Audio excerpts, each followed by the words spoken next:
आपको इंतजार कल के एग्जिट पोल के बाद अब होगा टुडेस चाणक्य की भविष्यवाणी का।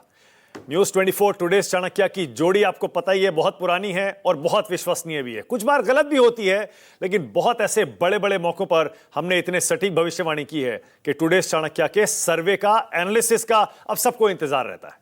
कल एग्जिट पोल के दिन आपने बहुत सारे सर्वे देख लिए, उनके आंकड़े अभी तक सोशल मीडिया पर और बाकी जगह चर्चा का विषय बने हुए हैं। लेकिन टुडेस चाणक्य के आंकड़े अब न्यूज 24 पर आप अगले 2 घंटे में देखेंगे।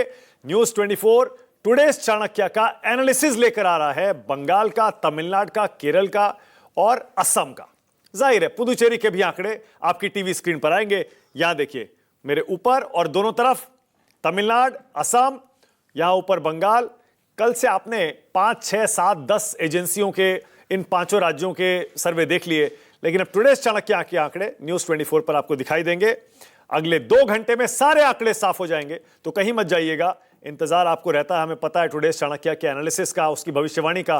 तो न्यूज 24 पर टुडेस चाणक्य की भविष्यवाणी अब आपको 2 घंटे में बताएगी बंगाल कौन जीतने वाला है, तमिलनाडु कौन जीतने वाला है, असम कौन जीतने वाला है, केरल में कौन आगे है और पुदुचेरी में इस बार क्या होने वाला है। तो टुडेस चाणक्य के आंकड़ों का इंतजार करिए। और अब मैं आपको दिखाता हूं अभी तक जो एग्जिट पोल आ चुके हैं उनकी एवरेज क्या कहती है। पोल ऑफ पोल्स एवरेज में सबसे पहले मैं आपको आंकड़ा दिखा रहा हूं पश्चिम बंगाल का। अगर सारे सर्वे एजेंसियों के आंकड़ों को आप मिलाएंगे, उनका औसत निकालेंगे, तो कुछ ऐसा बनता है। जरा ऊपर जानकारी दिखाइए। पश्चिम बंगाल का 7 सर्वे का औसत अगर हम निकालते हैं तो टीएमसी 142 सीटें जीत रही है, लेकिन बीजेपी 145 सीटें जीत रही है और अदर्स को मिल रही है 7। कुल 294 सीटें हैं। बहुमत का आंकड़ा 148 का होता है। यानी पोल ऑफ पोल्स ये कह रहा है, एग्जिट पोल का, कि पश्चिम बंगाल में किसी भी पार्टी को बहुमत मिल सकता है। बीजेपी थोड़ी सी आगे लग रही है, 145। बहुमत का आंकड़ा है 148 का। अब देखिए पोल ऑफ पोल्स असम का। असम में कुल 126 सीटें हैं। बहुमत का आंकड़ा 63-64 होता है, 64 मान लीजिए। अब पोल ऑफ पोल्स ये कह रहा है 7 एजेंसियों का औसत बीजेपी को मिल सकती है 90 के आसपास, बीजेपी गठबंधन को, कांग्रेस के गठबंधन को मिल सकती है 29, अदर्स को मिलेंगी 7। यानी ज्यादातर सर्वे कह रहे हैं बीजेपी और एनडीए एक बड़ी जीत की तरफ असम में बढ़ रहा है। अब देखिए तमिलनाडु का पोल ऑफ पोल्स। कल एग्जिट पोल के जो आंकड़े आए थे, 7 एजेंसियों के जो सर्वे थे, उनको अगर आप औसत निकालेंगे तो डीएमके गठबंधन यानी इंडिया गठबंधन को 118 सीटें मिल सकती हैं। बहुमत का आंकड़ा भी 118 ही है। एआईएडीएमके प्लस को यानी एनडीए को मिल सकती हैं 82 सीटें और टीवीके को मिल सकती हैं, थलपति विजय की नई नवेली पार्टी को मिल सकती हैं 32 सीटें। पहले ही चुनाव में 32 सीटें। और इनमें से एक सर्वे तो ऐसा है एक्सिस माई इंडिया का, जो कह रहा है कि टीवीके, थलपति विजय अकेले अपने दम पर सरकार भी बना सकते हैं। उसकी डिटेल अभी थोड़ी देर में आपको देता हूं। तो ये तमिलनाडु का पोल ऑफ पोल्स।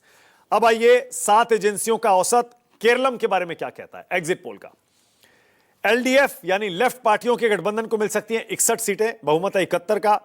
और कांग्रेस वाले गठबंधन यूडीएफ को मिल सकती हैं 78 सीटें, यानी बहुमत के पार।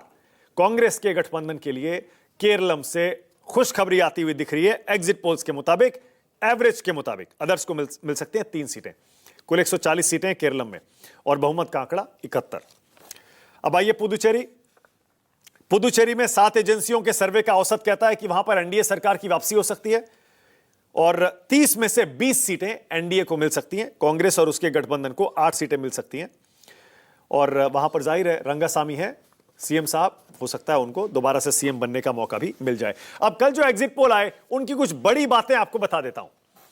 10 बड़ी बातें कल के आए एग्जिट पोल्स की, मोटे तौर पर। हेडलाइन पहली, बंगाल में 7 सर्वे में 5 में बीजेपी को आगे दिखाया जा रहा है।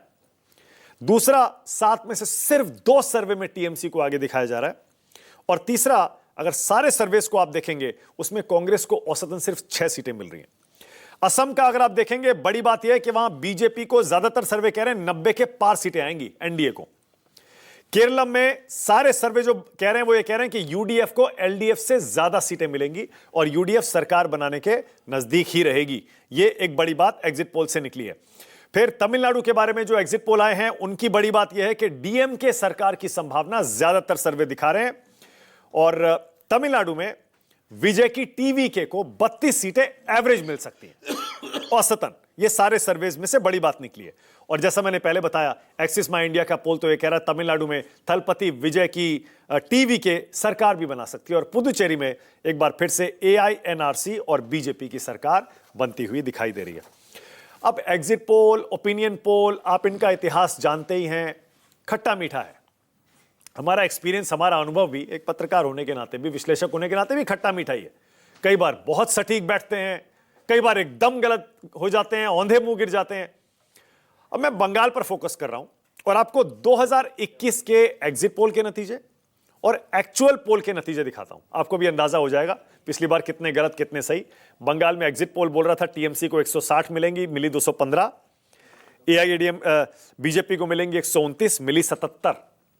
ये पिछली बार का बंगाल का एग्जिट पोल और एग्जैक्ट पोल का अंतर, तुलना। ये देखिए जरा, यानी टीएमसी को सब कमतर आंक रहे थे एग्जिट पोल में, सब कह रहे थे 160 के आसपास आएंगी एवरेज, आई कितनी 215। बीजेपी सब कह रहे थे 129, सरकार बनाने के नजदीक, लेकिन हुआ क्या, 77 पर आ गई बीजेपी। अब देखिए तमिलनाडु के एग्जिट पोल का पिछली बार का सच। पिछली बार एग्जिट पोल में तमिलनाडु में एवरेज डीएमके को मिल रही थी 175 सीटें। ज्यादातर सर्वे एजेंसी कह रही थी डीएमके 175 के पार चली जाएगी, ऐसी हवा, ऐसी आंधी चल रही है, लहर चल रही है। जबकि हुआ क्या, नतीजे में 133 मिली। AIADMK को 55 मिल रही थी एग्जिट पोल में, मिली 66। तो थोड़े सही भी रहे पर गलत भी हुए। फिर केरलम में आइए, केरलम के पिछली बार के एग्जिट पोल का औसत कह रहा था कि लेफ्ट पार्टियों को मिलेंगी 100 से ज्यादा सीटें, मिली 99, काफी हद तक सही।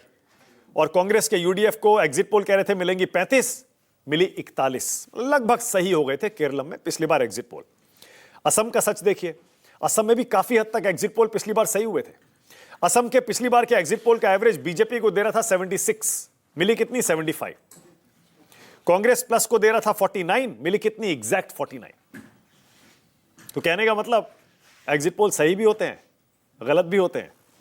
इसीलिए अगर एग्जिट पोल्स के बारे में आप भविष्यवाणी करना चाहते हैं, अंदाजा लगाना चाहते हैं, अपने रिस्क पर करिएगा। सही भी हो जाते हैं, गलत भी हो जाते हैं।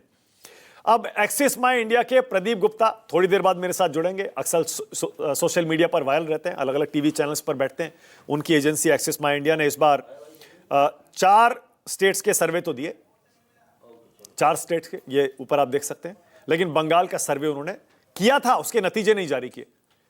कल भी न्यूज़ 24 पर मेरे साथ ही प्रदीप गुप्ता बैठे हुए थे, उन्होंने बताया कि पश्चिम बंगाल में हमारे सर्वेयर जब वोट देकर बाहर निकलने वाले लोगों से बात कर रहे थे, उनसे पूछ रहे थे भैया किसे वोट दिया, 70% लोग ये बताने को तैयार ही नहीं थे किसे वोट दिया। और प्रदीप जी ने कल ही आशंका जताती थी कि हम आंकड़े देखेंगे, विश्लेषण करेंगे, उसके बाद तय करेंगे कि हम ये एग्जिट पोल के आंकड़े देंगे या नहीं देंगे। आशंका है कि हो सकता है ना भी दे, और आज बिल्कुल वही हुआ। एक्सिस माई इंडिया पश्चिम बंगाल के एग्जिट पोल के आंकड़े जारी नहीं करेगा। प्रदीप गुप्ता ने थोड़ी देर पहले एक प्रेस रिलीज जारी करके उसमें बिल्कुल वही बात दोहराई है जो कल उन्होंने मुझे बताई थी कि 70% लोगों ने पश्चिम बंगाल में, जो पोस्ट पोल सर्वे में एक्सिस माई इंडिया ने अप्रोच किया जिन लोगों को, उन्होंने मना कर दिया, हम नहीं बताएंगे हमने किसे वोट दिया। ये फियर फैक्टर ही है। पश्चिम बंगाल में लोग डर रहे हैं। अब पता नहीं वोट डालने में कितना डरे हैं, बताने में तो डर रहे हैं किससे डाला है। इसीलिए एक्सिस माई इंडिया का बंगाल का एग्जिट पोल नहीं आने वाला। लेकिन प्रदीप गुप्ता मेरे साथ बैठेंगे, उनसे उनका अनुभव पूछूंगा कि पश्चिम बंगाल में, ठीक है आंकड़े आप नहीं बता रहे तो कम से कम ये बताइए कि बड़ी बातें जो भी 20-30% के आंकड़े आए हैं उसमें क्या निकल रही है। तो चलिए शुरू करते हैं। टुडेज चाणक्य के आंकड़े भी थोड़ी देर में आएंगे। राष्ट्र की बात में आज का सवाल आपकी स्क्रीन पर आ रहा है। आज का मेरा पहला सवाल यही है, क्या कहती है टुडेज चाणक्य की भविष्यवाणी? और दूसरा, क्या 2021 की तरह गलत हो जाएगा बंगाल का एग्जिट पोल?